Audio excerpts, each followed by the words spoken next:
안녕하세요. 주식 분석하는 남자입니다. 2월 5일 토요일 아침입니다. 날씨가 갑자기 또 추워졌어요. 영하 10도 이하로 지금 내려간 것 같은데요. 코로나 확진자가 오늘 36,000명이 넘었습니다. 어제 그럼에도 불구하고 방역 당국에서 그쵸? 일상으로 돌아가는 그런 것들을 준비하겠다고 했고, 저도 어제 영상에서 네 오프닝주 관련된 그런 고민을 좀 해볼 때다. 작년과는 다르다.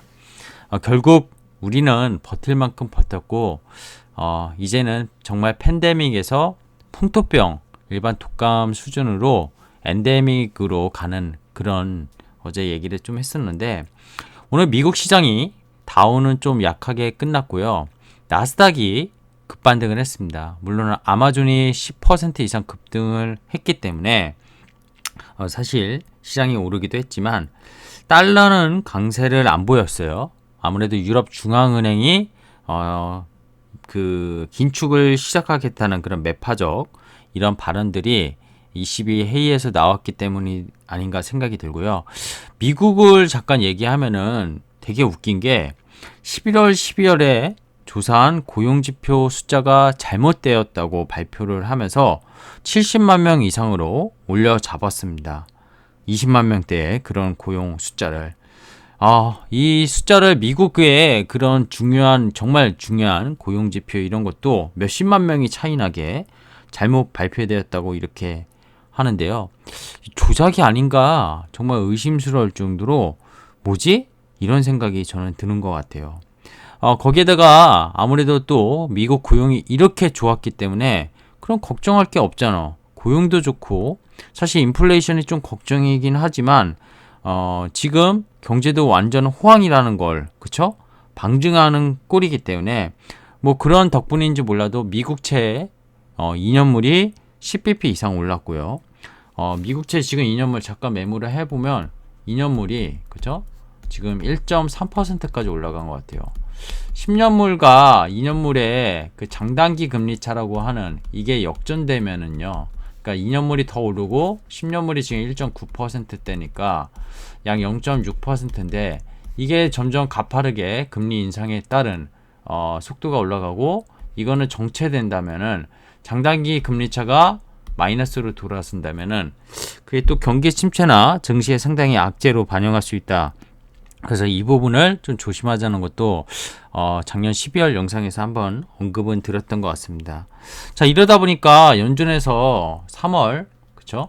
3월 FOMC에서 50bp 금리 인상이 나왔던 그쵸? 우려가 다시 또 불거지는 것 같아요. 최근에 연준 블라드 총재부터 해서 25bp 정도가 적당하다 이런 얘기가 있었고 과거에 2015년 테이퍼링 하고 금리 인상할 때도 50bp를 올렸던 적은 한 번도 없었는데 이런 그런 또 걱정이 앞서는 것 같아요. 하지만 그럼에도 불구하고 금리가 상승했는데 우리가 흔히 말하는 할인율에 따른 이런 기술주들 나스닥이 오히려 올랐고요. 아까도 얘기했지만 아마존의 이슈 때문인지 몰라도 근데 웃긴 건 비트코인도 그쵸 10% 넘게 반등을 보였다는 겁니다.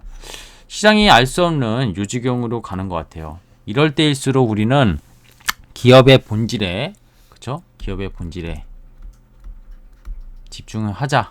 이런 얘기를 드리면서 시작을 오늘 해볼까 합니다. 그래서 메타버스 얘기, 니오프닝주 얘기. 메타버스 정말 많이 떨어졌는데 가대 낙폭주를 사야 될까? 메타버스 다 개나 소나 하는 얘기 아니야, 이제? 근데 코로나가 진짜 엔데믹으로 가고 풍토병으로 자리 잡으면 어제 주분남 너도 얘기했지만 네 오프닝주 그쵸? 오프라인 이런 쪽이 되고 메타버스는 가상세계나 온라인 쪽인데 이런 게 될까? 이런 고민을 하실 거라고 생각이 듭니다. 자, 영상을 한번 끝까지 봐주시면 조금이라도 투자에 도움이 되지 않을까 하면서 영상을 준비해 봤습니다. 자, 일단은 최근에 이슈가 됐었던 그죠? 최근 급락한 메타, 그 페이스북입니다. 이게 고퍼줄까요? 지금 물론 내려와서 이제 PER이 20배 미만으로 내려왔습니다. 요 구간 300불대가 한 28배, 6배 이 정도 수준이었을 거예요. 내리기 전에 PER이 30배 수준도 안 됐었는데 지금 미국의 흔히 말하는 빅테크 기업들, 그죠? 뭐 테슬라라든지 애플이라든지 뭐 알파벳 이런 것들, 구글, 그죠? 이런 것들 다 기본적으로 PR 25배 이상을 보통 합니다. 밤사이 급등한 아마존도 20배 후반, 30배 초반 이 정도 밸류를 지금 받고 있고요. 자, 성장에 대한 우려 때문에 금주 주가가 폭락했나요? 과연 진짜? 데일리 액티브 유저 정책 감소 우려 때문에 폭락했을까요? 그냥 미래에 대한 어떤 메타에 대한 실익 이런 것들이 걱정되는 그런 기대 심리가 꺾였기 때문에 아무래도 매도가 상당히 불거지지 않았나 생각이 듭니다. 비쌌기 때문에 때려맞은 주식은 절대 아니었다 이런 생각이 들고요. 그리고 이게 뭐죠? 페이팔입니다. 페이팔, PYPL. 코로나 수혜도 받고 가상화폐 관련된 결제 뭐 이런 훌륭한 성장 사업성을 골고루 갖춘 업체입니다. 결제 서비스에서 동종목도 PR이 지금 내려온 상태에서 35배. 좀 동종목은 아무래도 소프트웨어 관련된 기업으로서 좀 PR을 더 많이 받고 있었죠. 두 기업의 투자자의 공통점이 뭐죠? 단기 급락이 되게 심했다는 거고 동종목도 거의 300불 넘어갔던 종목이 그죠? 52주 최고가 310불이었으니까 100불대 초반까지 내려갔다는 건 거의 50% 이상, 뭐 60% 가까이 빠졌다는 겁니다. 뭐 페이스북은 324불에서 237불이니까 한 30% 정도 빠졌다. 공통점은 최근 1년 사이 산 사람이면 일단 다 물렸습니다. 그쵸? 다 물렸습니다. 자, 메타버스 관련주라고 볼 수 있죠. 페이팔도 어떻게 보면. 자, 근데 메타버스가 우리는 여기서 고민을 해봐야 될 게 메타버스 관련주 국내에서 가장 관련된 거 뭐죠? 뭐 NFT라든지 게임이라든지 그리고 뭐 엔터, 미디어 이런 쪽이 좀 메타버스 관련주로 좀 그리고 결제도 역시 있죠. 결제도 있고 그리고 뭐 소개드렸던 자이언트 스텝이라든지 뭐 VFX 기업들 이런 여러 가지. 그러니까 결국 하드웨어랑 소프트웨어랑 플랫폼 성장하는 그런 섹터의 종목들이 다 포함되어 있었습니다. 근데 이런 종목들이 코로나 때문에 올랐었고 코로나 때문에 메타버스가 생긴 걸까? 가속화가 됐다고 생각을 하는 거지. 코로나가 디지털 생태계를 그쵸? 디지털 생태계를 가속화한 건 분명합니다. 즉 오프라인이 온라인으로 간 거를 가속화한 건 맞아요. 이 가속화의 매개체가 이거였는데 지금 만약에 경제 재개된다고 하면 이 세계가 다시 일로 갈 거냐? 그렇지 않다고 저는 생각합니다. 게임하는 시간, 인터넷 하는 시간, 뭐 그냥 제가 끄적여 봤는데 여행에 쏘는 시간, 비행기 타는 시간 이게 늘어나긴 할 겁니다. 이거는 완전히 대면이죠. 대면 늘어날 거고요. 대면 접촉이 많아지다 보니까 옷을 사는 소비, 어제 얘기한 소비가 폭발적으로 일어날 수 있습니다. 그래서 의류, 패션 이런 관련 업종도 잘 봐야 된다고 보고 있어요. 지금 리스토킹이라고 하는 뭐죠? 결국 재고가 별로 없는 그런 의료 관련 주들은 주가가 상당히 오를 수 있습니다. 경기 방어제 역할을 한다고 생각하시면 안 돼요. 자, 당분간 시계열상에서는 오프라인에 집중하는 건 맞아요. 근데 나는 이미 포트가 여기에 많이 돼 있어. 그죠?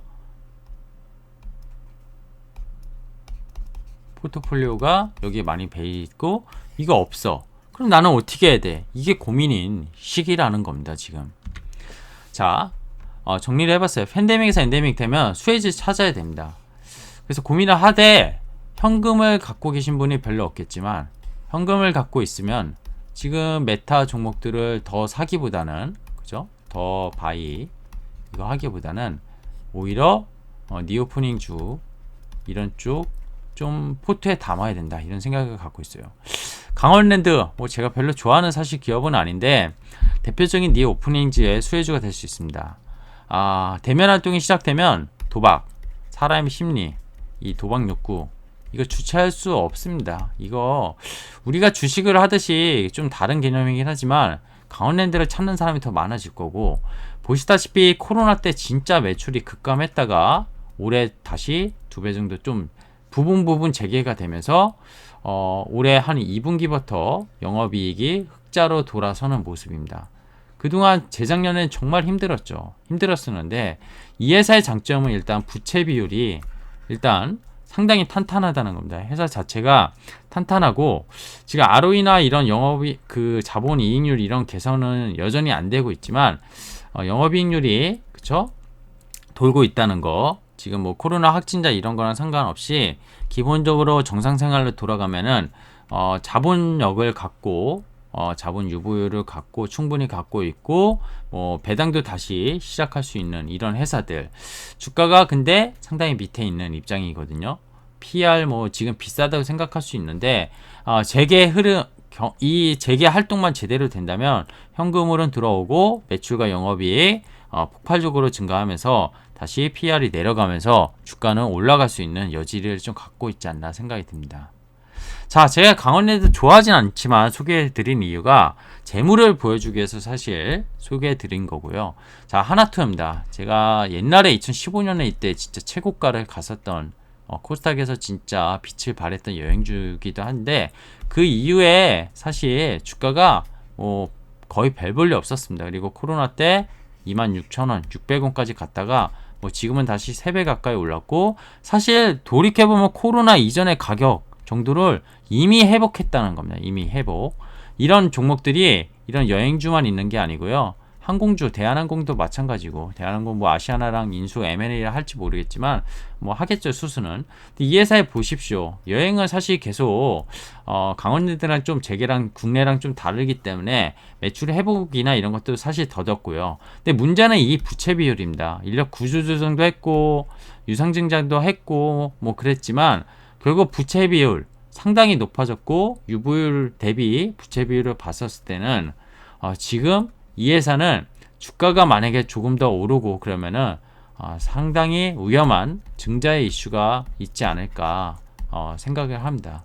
옥석 가리기가 필요하다고 생각하고요.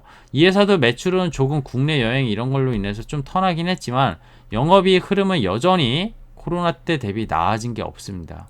이 회사가 그럼 경제가 재개된다고 해서 22년에 정말 좋아질 것이냐?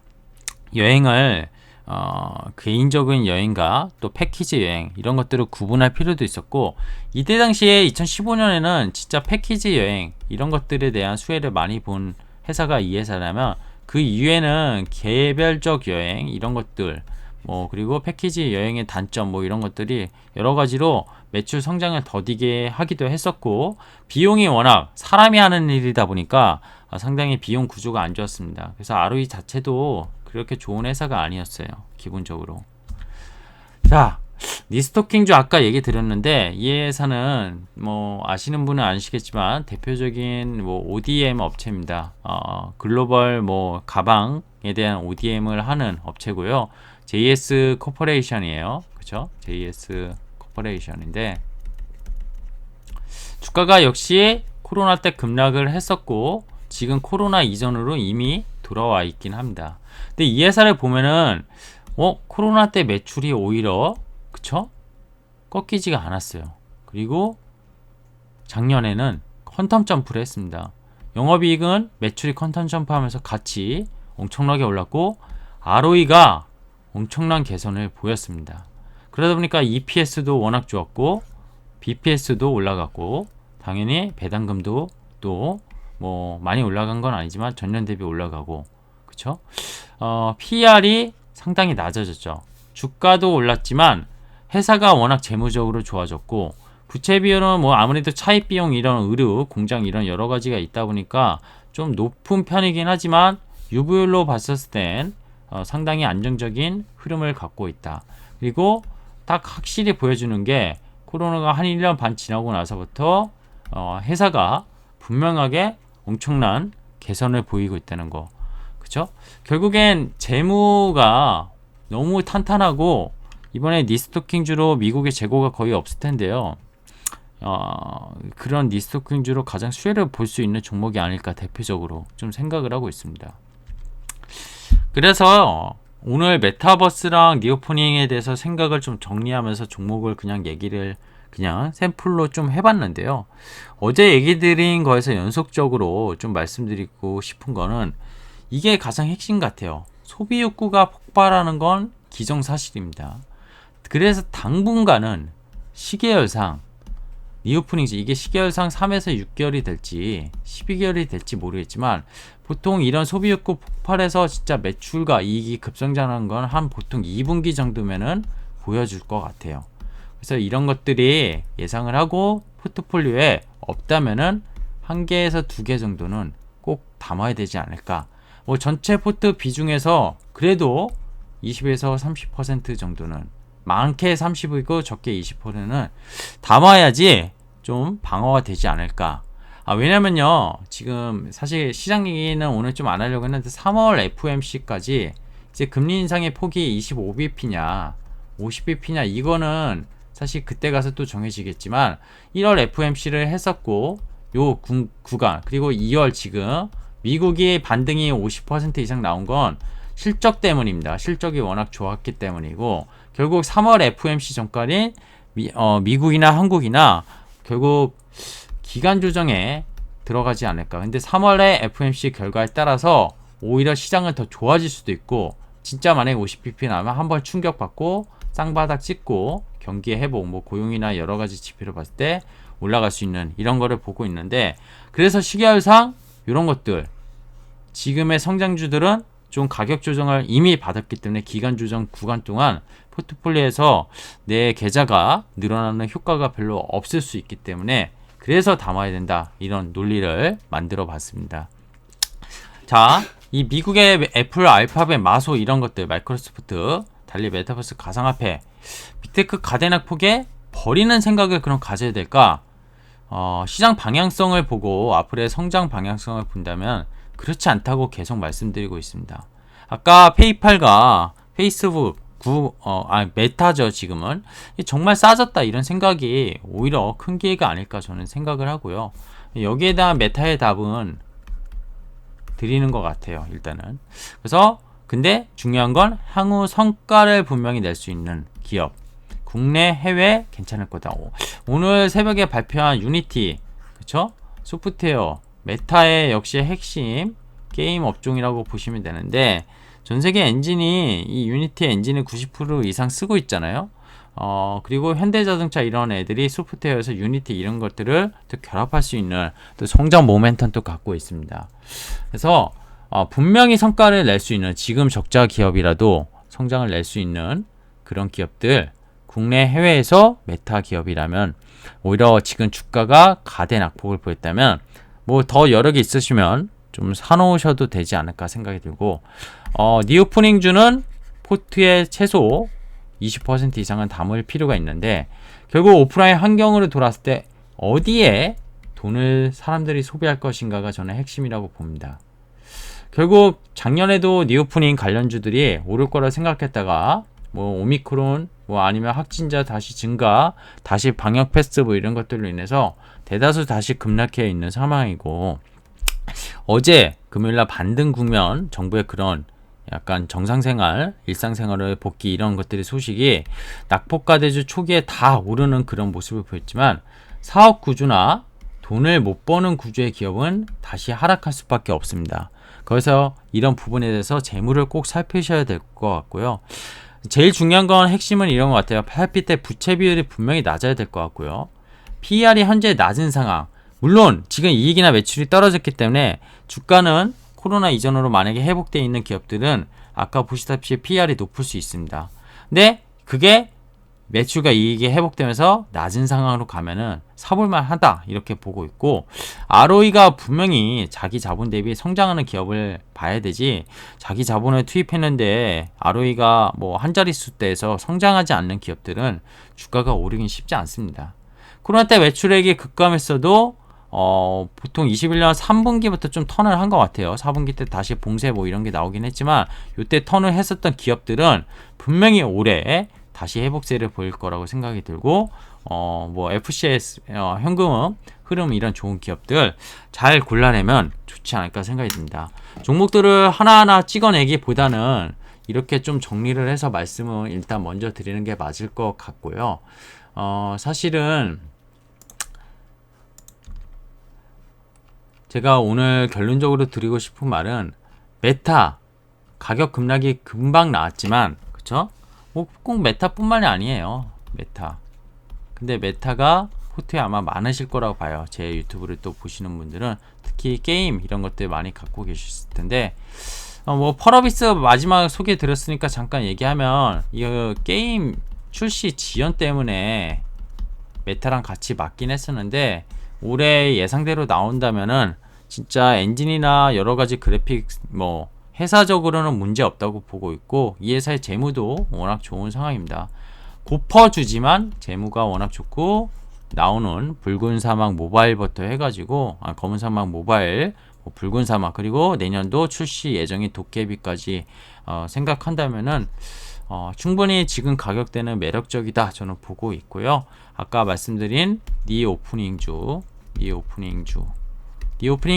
사실 메타랑 또 같이 엮여서 엔터 업종이 포함이 될 거라고 생각이 들고 있고요.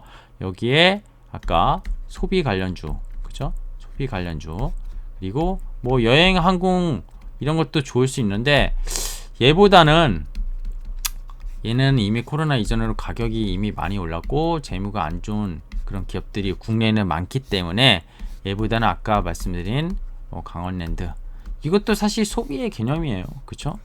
소비의 개념인데 이런 것들을 좀 보시는 게 좋지 않을까. 사실 오늘 소개해드린 게 특별한 거 없습니다. 제가 뭐 전혀 똑똑해서도 아니고 미래를 예측하는 그런 힘도 저는 없다고 저는 생각하는데요. 그냥 뭐라고 해야 될까요? 숫자를 보실 수 있는 즉 산수를 수학도 아니죠. 산수를 좀 할 수 있는 그런 주식 투자자라면 조금만 노력한다면 기업을 다 발라낼 수 있다고 저는 생각이 듭니다.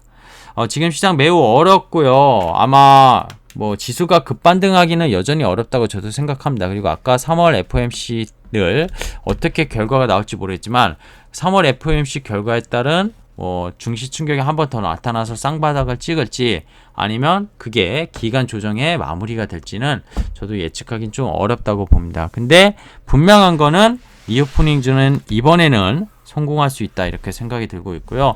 기존의 성장 주들 속에서 결국 성장이 담보되고 회사가 지금 뭐 적자를 보더라도 정말 좋아질 수 있는 기업이라면 이번 주가 하락이 오히려 좋은 기회였다는 거를 분명히 좀 말씀드리고자 합니다. 미국의 변동성이 매우 커지고 있다는 건 그죠? 대형주들이 이렇게 뭐 시간에서 막 10% 20%씩 이렇게 떨어지고 오르고 저도 본 적은 별로 없는 것 같아요. 근데 이런 부분이 결국 증시에 이제 최근에 나타난 변동성의 바닥을 나타내면서 증시의 바닥을 잡고 미국 고용지표가 뭐 잘못되었다고 말도 안 되는 발표를 했었지만 사실 매크로적으로 불편한 이슈들은 일전에도 말씀드린 대로 거의 다 나온 것 같아요. 거의 다 나왔기 때문에 여기서 정말 더 악재가 터지지 않는 이상 증시는 경기가 회복한다는 가정하에 분명히 좋아질 수 있다는 거 그런 말씀을 좀 드리고 싶습니다. 근본적으로 기업의 펀더멘탈에 집중하시고요. 펀더멘탈이 없다면은 결국 성장성에 집중하시는 게 맞다. 가치주 성장주를 나누지 말고 기업의 본질에 집중해라. 이런 말씀을 오늘 마지막으로 드리고 싶습니다. 자, 저는 주식 분석하는 남자고요. 오늘 영상이 마음에 드시고 도움이 되셨다면 구독, 좋아요, 알람 설정, 컨텐츠 제작에 도움이 되니 많은 부탁드리겠습니다. 날씨 추운데 코로나 조심하시고 주말도 행복하게 가정에서 행복하게 보내셨으면 좋겠습니다. 고맙습니다.